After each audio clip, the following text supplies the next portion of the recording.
Oi, gente! No episódio de hoje do Papo Franco, eu vou contar pra vocês uma história que mudou a minha vida.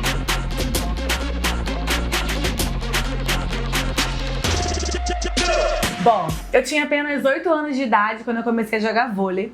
E aí, lá na Maré, mais precisamente no Conjunto Esperança, eu descia quase todo final de semana pra jogar vôlei ali, onde era um campinho de barro que a gente chamava. Depois a gente se mudou, foi morar ali perto da Avenida Brasil, entre Brasil e o Timbal, e tinha uma quadra de asfalto mesmo dentro do nosso condomínio. E todo final de semana lá estava eu novamente. Mas eu era uma das únicas meninas que gostava de jogar vôlei e sempre descia. E os meninos não gostavam muito de deixar as meninas jogarem, né? Como sempre, quer dizer, quase como sempre, de vez em quando os caras não permitem que a gente jogue, né? Até que um belo dia, minha irmã desceu comigo e ela falou assim, olha, ela vai jogar, não vai jogar, vai jogar, não vai jogar. Eles ficaram naquela discussão, falaram que eu não ia jogar. Mari pegou a bola, tacou e nesse momento passou um carro do gás, estourou a bola e não teve vôlei naquele final de semana. E aí ela olhou pra mim e falou assim, isso é pra você entender que ou eles fazem com a gente ou não fazem. Resumo da ópera, na mesma semana, um dos meninos que jogava vôlei com a gente me viu jogando e falou assim, cara, eu jogo no Vasco e tal, acho que você merecia fazer um teste lá. Marcou o teste, me ajudou, eu fui pro Vasco da Gama, fiz um teste, passei, fiquei e comecei a jogar no pré-mirim ainda, antes do mirim, com 8 para 9 anos no Vasco da Gama. Tive vários técnicos que até hoje me acompanham. Bom, resumo da ópera, joguei no Vasco, depois a gente foi pro Botafogo. No Botafogo teve uma final incrível, já era infantil para infanto, contra o Flamengo, né? Que é isso, eu era flamenguista, mas tava jogando contra o Flamengo. No ano que eu peguei seleção carioca, um ano que foi incrível, um ano que assim, eu tava jogando muito, aprendendo muita coisa, e veio um cara que veio a ser o primeiro técnico dos Estados Unidos e viu essa final. E aí nessa final ele pegou e me convidou para fazer um teste e uma prova e ir morar e estudar fora nos Estados Unidos. Agora vocês vejam bem, né? Porque a pessoa que é nascida e criada na Maré, eu nunca tinha nem saído do Rio de Janeiro, recebi essa proposta para ir jogar e teve assim um reviravolta na minha vida completo. Foram anos e anos a gente juntando dinheiro para que a gente pudesse comprar as passagens, juntando dinheiro para comprar as roupas, juntando dinheiro para comprar as malas que a gente não tinha. E naquela época eu tinha um namorado que era um pouco mais velho do que eu, que me ajudou muito. Me ajudou a pagar visto, me ajudou a pagar algumas coisas. E minha mãe e minha irmã também fizeram horas e horas extras de trabalho para que a gente pudesse dar conta de tudo. Porque afinal, era tudo em dólar, né, gente? Vocês sabem.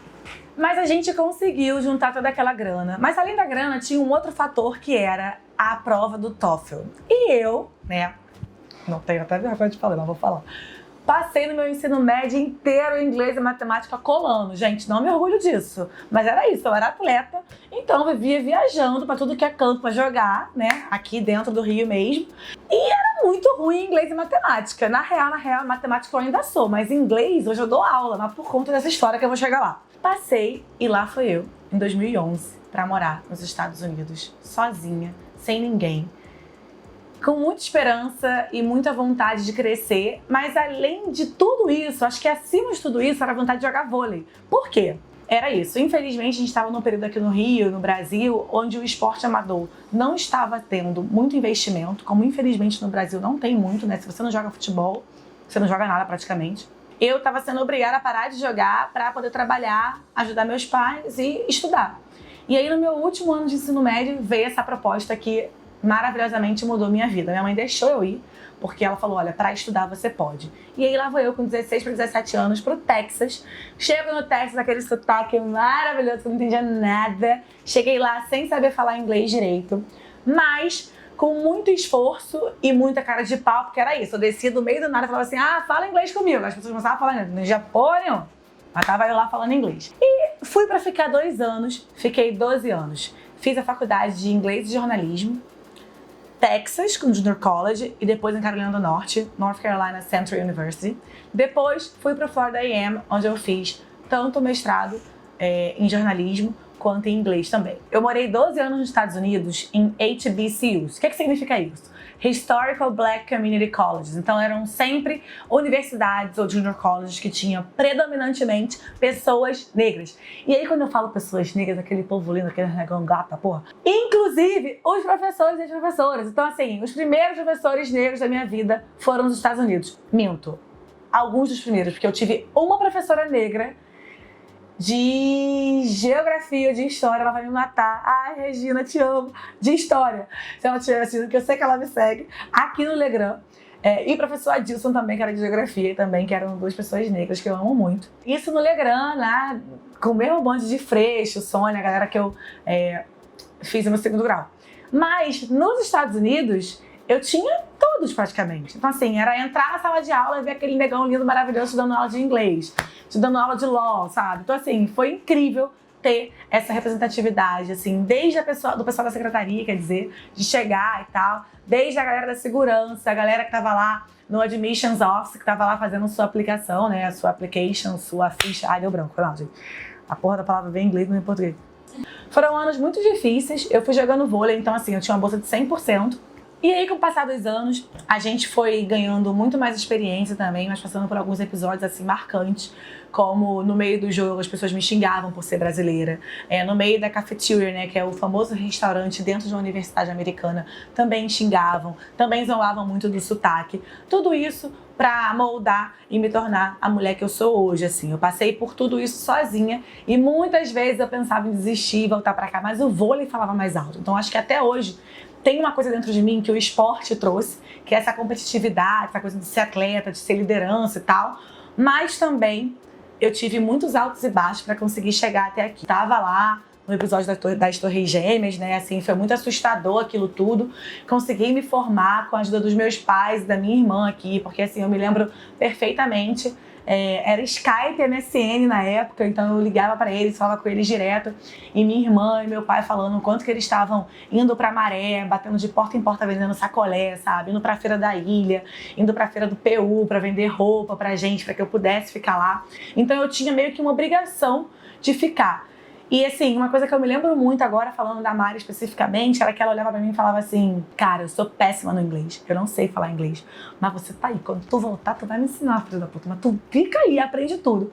E sempre foi assim, né? Tanto que a Mari fazia, não vamos falar aqui o nome do curso, vamos fazer propaganda, a Mari fazia aula de inglês, e aí sempre um dia antes da aula mandava as redações pra eu fazer, pra corrigir, enfim.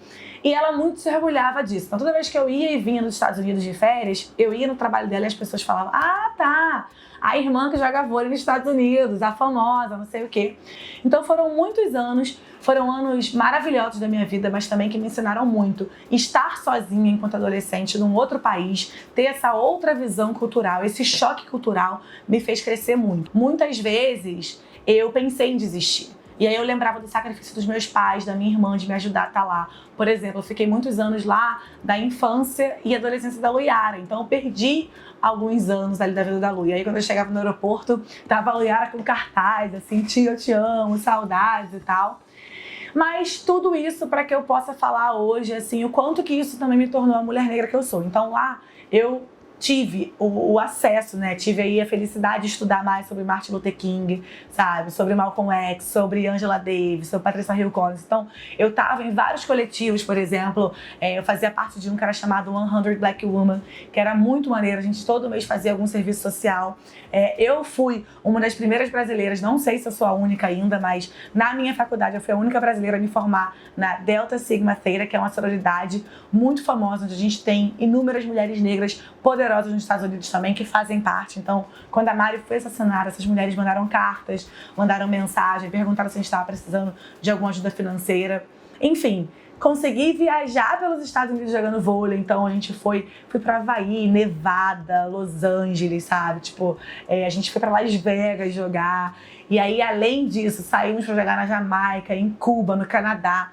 Tudo pelo esporte. E aí, quando eu olho, eu gosto muito de falar isso pros meus alunos, principalmente, assim, porque se não fosse pelo esporte, pelo estudo, eu jamais teria conseguido nem alcançar esse sonho, né? Nem me formado e me tornado o que eu sou hoje. Então, hoje, se você está assistindo esse vídeo, que você é do ensino médio, se você é de faculdade, seja lá do que for, eu espero que vocês lembrem e entendam que o conhecimento de vocês é de vocês e ninguém tira, sabe? Sim, foram anos de estudo que quando eu voltei pra cá, eu não sabia o rojão que eu ia enfrentar, mas eu estava preparada para aquilo ali. Então, eu passo 12 anos estudando muito, me preparando para chegar onde eu tô. E eu costumo dizer que, sem saber, a Mari também me preparou para isso, quando ela me incentivava a estar lá.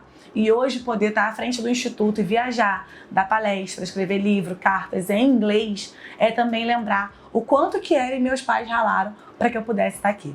E dizer para vocês o quanto é importante vocês aprenderem e terem uma segunda língua, sabe? Porque isso abre portas. De novo, eu repito e falo que o conhecimento de vocês ninguém tira. Assim, como é importante hoje estar conseguindo, né, atravessar fronteiras e falar e me comunicar e também seguir falando da Mari, não só aqui, mas para o mundo inteiro, desde que ela se tornou esse símbolo aí mundial de luta pelos direitos humanos. Estudem. Eu sei que muita gente não gosta de estudar inglês, porque eu sei que inglês não é fácil. Aqui tem uma penca de livros atrás de mim, que é toda de livro de inglês. Mas eu entendo e eu coloquei na minha cabeça que eu seria uma professora de inglês diferente. Então, assim, eu sempre tento trazer para as minhas aulas animação, sabe? Assuntos atuais e tal. Então, se vocês precisarem também ou quiserem ver mais vídeos depois de inglês, deixa aqui na dica, manda, se inscreve no canal, compartilha, curte, que aí quem sabe a gente faz uns papos francos maneiros aí, só falando inglês. Então esse foi o Papo Franco de hoje, contando um pouquinho pra vocês de como o vôlei, o esporte, morar nos Estados Unidos mudou a minha vida.